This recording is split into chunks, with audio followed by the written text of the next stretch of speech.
Alden Richards, best gift ever at inaming excited sa darating na birthday niya.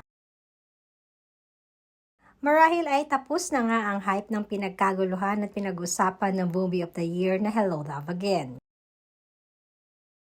Ganun pa man, napapansin na after nito ay nagbigay na ng time sina Kathryn Bernardo at Alden Richards para sa bawat isa.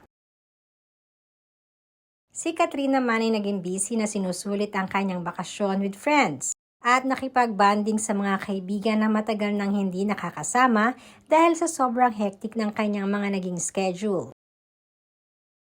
Samantalang tumulak papuntang Los Angeles sa USA si Alden Richards.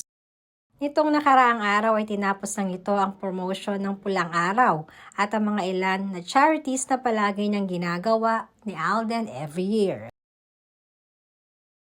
Inamin nga ni Alden sa kanyang naging interview bago siya tumulak papuntang Los Angeles na ito ang isa sa pinaka-happy niyang bakasyon.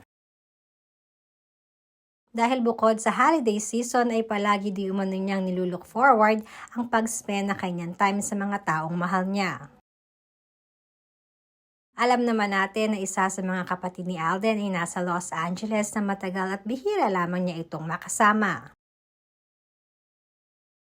Excited din di umano si Alden dahil waiting din siya sa muling pagbabanding nila ni Kathryn Bernardo. Hindi man nagbigay ng detalye si Alden ay alam naman natin na nalalapit na ito dahil sa darating na January 2 ay birthday na niya.